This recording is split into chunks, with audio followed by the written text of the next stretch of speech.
Hello everyone.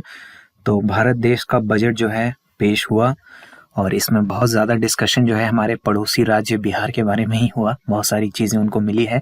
Obvious reason है, थोड़ा election भी है, बाकी इनकम टैक्स वगैरह की वजह से भी बजट बहुत ज़्यादा चर्चा में रहा। लेकिन अगर आप झारखंड के किसी एग्ज़ाम का प्रिपरेशन कर रहे हैं या झारखंड के एक अच्छे नागरिक हैं और ये जानना चाहते हैं कि झारखंड का क्या लाभ हुआ इस बजट से, और खासकर अगर आप लोग अभी जेपीएससी में अपना इंटरव्यू एक्सपेक्ट कर रहे हैं आगे किसी एग्जाम में, तो ये बहुत इंपॉर्टेंट रहेगा कि यूनियन बजट से झारखंड के लिए क्या क्या मिला। देखिए, प्रत्यक्ष रूप से नाम ले लेकर जैसे बाकी राज्यों को कुछ कुछ को मिला है, वैसा ज़रूरी नहीं है कि झारखंड को मिले, बट जो भी बजट होता है उसका इम्पैक्ट झारखंड को भी पड़ेगा।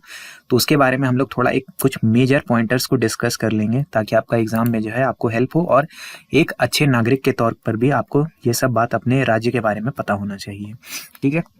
सबसे पहले झारखंड के माइनिंग सेक्टर से रिलेटेड, झारखंड में सबसे बड़ा कोई सेक्टर है अगर सबसे इंपॉर्टेंट, तो उसमें माइनिंग सेक्टर का नाम काफी आगे आता है। तो क्रिटिकल मिनरल्स का एक पॉलिसी बनाने का बात बोला गया है, जिसमें 30 क्रिटिकल मिनरल्स का पहचान हुआ है जिसका इस्तेमाल क्लीन एनर्जी में और स्ट्रेटेजिक इंडस्ट्रीज में होने वाला है। झारखंड में ये 30 का जो लिस्ट बना है, इसमें से बहुत सारा मिनरल्स पाया जाता है, इसीलिए झारखंड के पर्सपेक्टिव से ये इंपॉर्टेंट हो जाता है। ठीक है। इसमें नाम आप क्या क्या ध्यान रखेंगे, लिथियम, ग्रेफाइट, निकल, कोबाल्ट और अदर रेयर अर्थ एलिमेंट्स। इसमें ये तीनों जो है, इसका हम यूजेस यहाँ पे लिखें कि लिथियम का इस्तेमाल आपका बैटरी मेकिंग में, ग्रेफाइट भी उसी इंडस्ट्री में, लिथियम आयन बैटरी के इंडस्ट्री में इसका अच्छा यूज होता है। हालांकि यूज बहुत सारा है इलेक्ट्रिकल और इलेक्ट्रॉनिक इंडस्ट्री में भी। और साथ में आपका निकल और कोबाल्ट जो है वो इलेक्ट्रॉनिक्स और डिफेंस सेक्टर में इसका बहुत अच्छा इस्तेमाल होता है। ठीक है। तो इंडिया का जो 90% से ज़्यादा क्रिटिकल मिनरल रिजर्व है वो आपको कहाँ मिलेगा, झारखंड में, उड़ीसा में और छत्तीसगढ़ में। ठीक है। तो इस पॉलिसी की वजह से क्या होगा, इन्वेस्टमेंट बढ़ेगा, प्रोसेसिंग और एक्सपोर्ट का जो है संभावना बढ़ेगा, और झारखंड में एम्प्लॉयमेंट और स्टेट का रेवेन्यू में बूस्ट हो सकता है अगर इसको सही से इस पे तालमेल बैठाया गया तो। अगला क्या है, आंगनवाड़ी सेंटर और न्यूट्रिशन के ऊपर थोड़ा सा फोकस रहा है।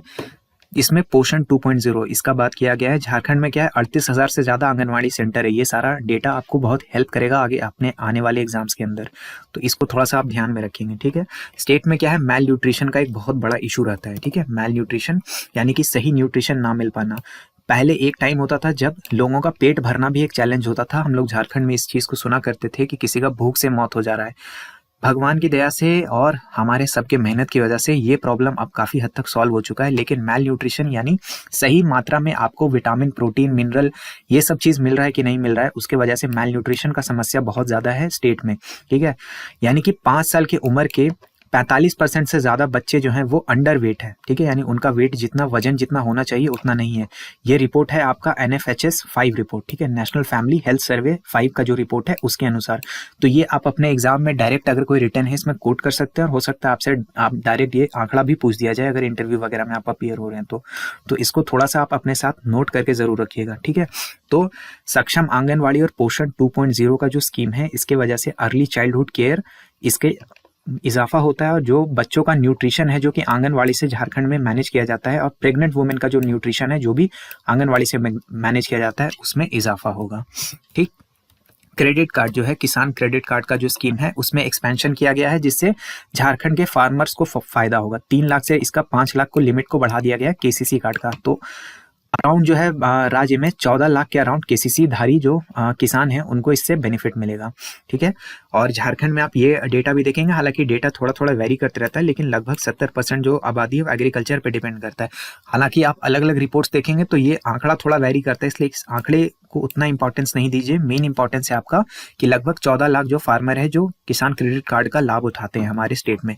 अच्छा, इसका लाभ सिर्फ ऐसा नहीं है कि एग्रीकल्चर फार्मर को मिलेगा, इसका जो है डेयरी इंडस्ट्री को भी फायदा मिलता है, फिशरीज को भी इससे बेनिफिट मिलेगा, और एनिमल हस्बेंड्री सेक्टर में भी इसको मदद मिलेगा, जिससे रूरल लाइवलीहुड और गांवों में लोगों का जो इनकम बढ़ाने का जो टारगेट है हमारा, उसमें भी हमको फायदा मिलेगा।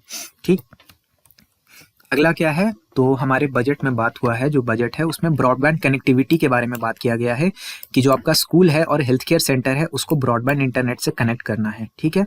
तो जितना भी गवर्नमेंट स्कूल है या हेल्थ केयर सेंटर है उसको ब्रॉडबैंड से कनेक्ट करना है, ताकि डिजिटल एजुकेशन, और ये टर्म याद रखेंगे, टेलीमेडिसिन यानी कि इंटरनेट का इस्तेमाल करके एक बहुत दूर दराज के गांव में अगर हमको डॉक्टर की सुविधा मुहैया करानी है, डॉक्टर से कंसल्टेशन करना है, तो टेलीमेडिसिन इसमें एक बहुत अच्छा रोल प्ले कर सकता है कि दूर दराज का, दिल्ली का, सिंगापुर का कोई एक बहुत अच्छा डॉक्टर है, उसको हम गांव तक का एक्सेस दे सकते हैं। टेलीमेडिसिन इसमें हमको हेल्प करता है। तो ये अगर आप अपने आंसर्स में डालेंगे तो आपको बहुत अच्छा नंबर मिलेगा। ठीक है, झारखंड में लगभग कितना 35,773 गवर्नमेंट स्कूल है, जिसमें प्रॉपर इंटरनेट एक्सेस का बहुत ज़्यादा स्कूल में कमी है। तो इसमें आपको डिजिटल डिवाइड को ब्रिज करने में मदद करेगा। डिजिटल डिवाइड, इस शब्द के बारे में आपसे इंटरव्यू में ज़रूर पूछा जाएगा, तो इसको भी थोड़ा सा समझ के जाइएगा। ठीक है, और ट्राइबल और रूरल एरियाज में इसको बहुत ज़्यादा इससे हेल्प होने वाला है।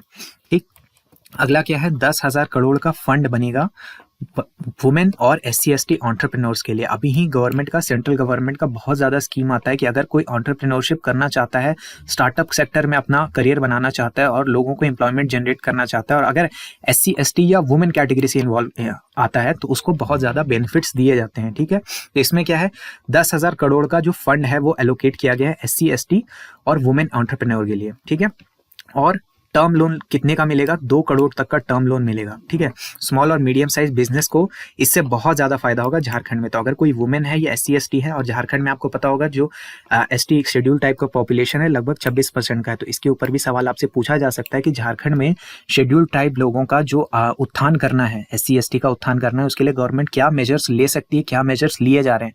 तो इसमें आप घिसा पिटा यही जवाब आपको देने से नहीं होगा कि हम लोग जो है एजुकेशन करें, उन लोग का हेल्थ केयर पर ध्यान दें, उनका रिजर्वेशन का परसेंटेज बढ़ा दें, केवल ये बोलने से नहीं होगा। अगर आप अच्छा डेटा, अच्छा स्टैटिस्टिक देना चाहते हैं तो आप ये दे सकते हैं, इस वाले चीज को यहाँ पे कोट कर सकते हैं। साथ में जो women lead self help group है, स्वयं सहायता समूह है, जिसमें महिलाएं लीड करती हैं, और गांव के जो बिजनेस है उसको भी फाइनेंशियल सपोर्ट बहुत अच्छा इससे होगा। ठीक, अगला क्या है, जल जीवन मिशन जो है JJM, उसको 2028 तक यानी कि 2028 तक उसका एक्सटेंशन किया गया है। ठीक है, ये टैप वाटर कनेक्टिविटी यानी कि गांवों में जो है आपको स्वच्छ पानी मिले, इसको एम करता है ये मिशन। और झारखंड का डेटा क्या है, झारखंड का डेटा ये है कि केवल 55% है रूरल हाउस होल्ड जिनको फंक्शनल टैप वाटर का कनेक्शन मिला हुआ है, यानी कि शुद्ध साफ जो पानी है जो कि प्योरीफाई होकर उनके यहाँ तक पहुंचे, इसका संख्या बहुत ही कम है। ठीक है, तो अगर 2028 तक इसका एक्सटेंशन किया गया है क्योंकि टारगेट्स मीट नहीं हुआ था ऑल ओवर इंडिया में, तो हम टारगेट क्या किया गया है यूनियन यानी केंद्र सरकार द्वारा कि 100% हम लोग कनेक्टिविटी को इसको इंश्योर करेंगे 2028 तक। तो इससे झारखंड को भी फायदा होगा क्योंकि 55% ही अभी तक कवरेज हो पाए रूरल एरिया में। और इससे एक बहुत बड़ा फायदा क्या होता है कि जो पानी से, गंदे पानी की वजह से जो बीमारियां होती हैं उसमें बहुत ज्यादा गिरावट देखने के लिए मिलेगी। ठीक है, तो ट्राइबल एरिया में और रिमोट एरिया में इसका बहुत ज्यादा प्रयोग हो सकता है। ठीक, तो ये वीडियो था एक बहुत ही छोटा सा स्वीट सा, जिसमें कि हम आपको सारा चीज समझा दिए, जो मेन पॉइंट था, मेजर पॉइंट था बजट से, यूनियन बजट से हमारे ऊपर क्या असर पड़ रहा है। बाकी झारखंड का जब अपना आएगा तो उसके ऊपर हम लोग और इसमें डिटेल्ड डिस्कशन करेंगे। अगर आप लोग झारखंड SI के लिए प्रिपरेशन करना चाहते हैं, इंग्लिश मीडियम से बिलोंग करते हैं, इंग्लिश मीडियम के लिए थोड़ा सा समस्या होता है, तो इंडिया GK साइंस और झारखंड इसका तैयारी का अभी से कुछ कोर्सेज हमारे ऐप में लग गया है। इसके बारे में अगर कोई जानकारी लेना चाहते हैं तो व्हाट्सएप पे मैसेज करके पूछ सकते हैं।